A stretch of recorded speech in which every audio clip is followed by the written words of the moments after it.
Татар атлары менә без соңгы елларда аларның нәсел башын изләп табып шөгыльләнә башладык. Республикабызда кичкенә генә булса да махсус программа кабул итте бу мәсьәләдә. Һәм безнең татар токымлы атларны үрчетүчеләргә ат баштанына карап инде субсидиялар бирүендә карадык һәм алынган колын өчен дә ярдәм күрсәтү. Алар нәрсә беләндер дан тота торган атлар булмаслар чабыш белән. Алар чыдамлыкка көчле атлар генетик яктан.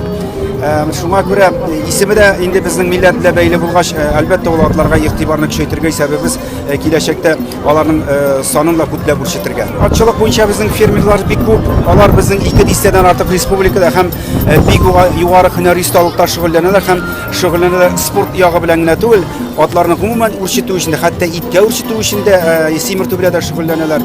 Күпләр инде казылык ясау белән шундый махсус эшләрнең цехларын булдырып кызганычка каршы атның баш санын әллә ни кадәр зур арттыра алганыбыз юк.